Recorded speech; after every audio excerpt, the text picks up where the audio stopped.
In 259 BC, a boy by the name of Ying Zheng was born in the state of Qin in modern-day China. He was born into the royal family of the kingdom and ascended to the throne at the age of 13. For most people, becoming king would be the pinnacle of their achievements. However, this was not to be the case for the king of Qin. He would go on to achieve a status that there wasn't even a word for. Learn more about Qin Shi Huang, the first emperor of China, his life and his legacy, on this episode of Everything Everywhere Daily.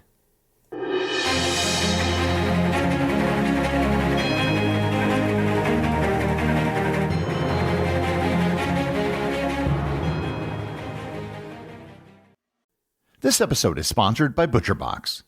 If you've been listening to this podcast long enough, you know I like to share some of the creations I've made with my ButcherBox shipments.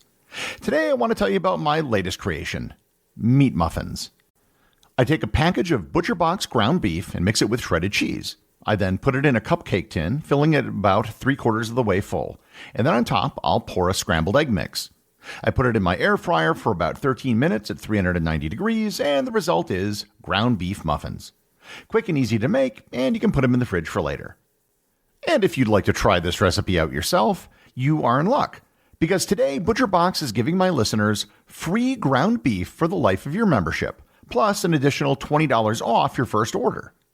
Use my link, butcherbox.com/everywhere, and use code everywhere to get free ground beef for life, plus $20 off your first box. That's butcherbox.com/everywhere, code everywhere. This episode is sponsored by Memento. Most families have stories of other family members and loved ones that are shared from person to person. However, many of those stories are lost over time or they're never shared at all. Memento is a company that helps individuals and families record important events. In Memento's most popular product, the Lifebook, participants are asked questions about their lives and document them in a high-quality hardbound book. Unlike other providers, however, Memento goes one step further. In addition to usual questions about your life that awaken your memories, you can also use Memento to create special memory books, for example, about loved ones who have passed away, together with the whole family.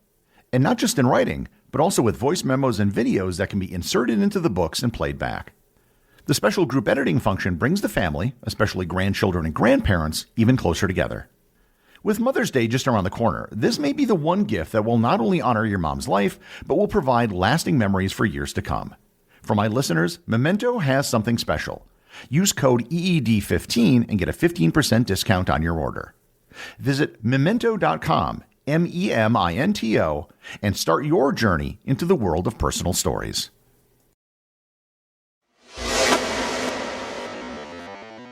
Qin Shi Huang is arguably one of the most influential people in Chinese history. If you read any list of the most influential and significant people in Chinese history, his name will almost always be at or near the top. It isn't a stretch to say that Qin Shi Huang was responsible for the creation of China, and that China wouldn't exist in the form it does today without the actions that he took over 2,000 years ago. To understand what happened, we need to understand the geopolitical situation in China at the time. Around the time of birth of Qin Shi Huang in 259 BC, China was deeply embroiled in the Warring States period, which had lasted from about 475 BC to 221 BC. This era followed the decline of the Zhou dynasty and was marked by chaos, military conflict, and the rise of 7 major states that all vied for dominance. The geopolitical landscape during this time was complex and characterized by shifting alliances, frequent warfare, but also significant cultural and technological achievements.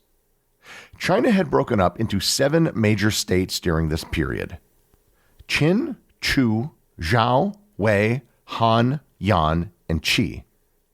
Each of the 7 states had their own strengths and weaknesses. Qin was located in the western part of China. Qin was initially considered to be barbaric by the other states. However, it had an abundance of natural resources, notably iron and coal, which facilitated the development of strong military technology and infrastructure. Chu was the largest state in the south. It was known for its strong military and cultural influence, but was geographically isolated by mountains and rivers, which sometimes made it vulnerable to northern incursions. Zhao was situated in the north-central part of China and was a key military power that often bore the brunt of Qin's military expansions. Wei had a central location. It was a significant commercial hub, but it often found itself in conflict with its neighbors over territory. Han was one of the smaller states. Han was situated between several larger powers and struggled to maintain its sovereignty against more powerful rivals. Yan was located in the northeast. Yan was geographically distant from the heart of the conflicts, but faced threats from both Qi and northern nomadic tribes. And finally, Qi was the easternmost state. Qi was economically prosperous and culturally advanced, with significant developments in trade and technology. The states often engaged in complex diplomatic maneuvers, forming and breaking alliances to counter the powers of their rivals. Intrigue and betrayal were common as each state sought to improve its position or survive. The constant shifting of alliances often led to wars that were as much about weakening opponents through attrition as they were about conquering territory. The best example I can think of to help make sense of this period in Chinese history would be Westeros in the Game of Thrones, but without any dragons to keep all the major houses in check. The man the world knows today as Qin Shi Huang was born at Ying Zheng. The whole naming of ancient Chinese nobility is shockingly complicated. The name Qin Shi Huang is really just short for Qin Shi Huangdi, which literally translates to the first Qin emperor. He was born to the crown prince of Qin, who later himself became King Zhuangzhang in 250 BC. However, his reign was short, having only been king for a little over 3 years, and when he died, his young son became King Zhang. As he was too young to rule in his own right, his mother's lover and his father's former friend, Lu Buwei, was appointed the royal regent. There have been rumors and theories that have existed for centuries that Lu Buwei was actually his father. After an 8-year regency, he ascended to the throne in his own right, and then the former regent Lu Buwei attempted a coup with a man by the name of Lao Ai, whom Qin Shi Huang's mother had 2 children with. Qin Shi Huang cracked down on the rebellion brutally, executing Lao Ai by tearing him apart with horses and killing all of his children and extended family. Lu Buwei was banished but lived under the constant threat of execution, so he eventually just killed himself. With the death of Lu Buwei, Qin Shi Huang was now the undisputed ruler of Qin. Having put down a coup, now his concern was fending off assassination attempts by neighboring kingdoms. There were multiple attacks on his life, several of which where he had to beat off his attackers by hand. The reason for the assassination attempts was that Qin had the largest and most powerful army, and the other warring states feared them. In the year 230 BC, the age of 29, Qin Shi Huang began a series of conquests of the neighboring states. That year, the Han Kingdom fell to Qin. The Kingdom of Wei fell in 225 BC, and the Kingdom of Chu was conquered in 223 BC. The kingdoms of Yan and Zhao were conquered in 222 BC, and the final of the 7 kingdoms, Qi, fell in 221 BC. Having finally conquered all of his rival states, King Zhang renamed himself Qin Shi Huangdi. The title Huangdi was a new title. He believed that having conquered so many kingdoms, the title of king was no longer sufficient. The word Huangdi was a combination of 2 words, Huang meaning shining or splendid, and Di, which was the name of the high god in the ancient Chinese religion, and a reference to the mythical yellow emperor who used the title as well. The word translates into English as emperor, and it was the title used by all subsequent Chinese emperors. This is one reason why Qin Shi Huang is considered to be the first emperor of China. With the conquest of the warring states, the conquest of the Qin didn't cease. His armies continued in the south, going all the way down to what is today Vietnam. While his armies continued south, the emperor set about leaving his stamp on his empire. He changed and instituted many laws. He completely eliminated all of the nobility in all of the kingdoms and replaced them with his own people. He built a system of roads throughout the country, and he established a system of weights and measures and also simplified the characters in the Chinese language. The Qin emperor now began facing threats from the north. To counter the attack, the emperor began construction of a Great Wall. There had been other small disjointed walls before, but this wall was to be far greater than any ever built. And this is the origin of the Great Wall of China, the construction of which continued on for centuries. The other great engineering project he commissioned was the Great Lingchu Canal. The canal connected the Yangtze and Pearl Rivers, the 2 largest waterways in the empire, which allowed for the movement of soldiers and goods between the 2 rivers. Internally, he cracked down on intellectuals and dissidents. In the year 213 BC, he had every book that was not explicitly about his regime burned. The next year, in 212 BC, he had 460 scholars buried alive and another 700 stoned to death.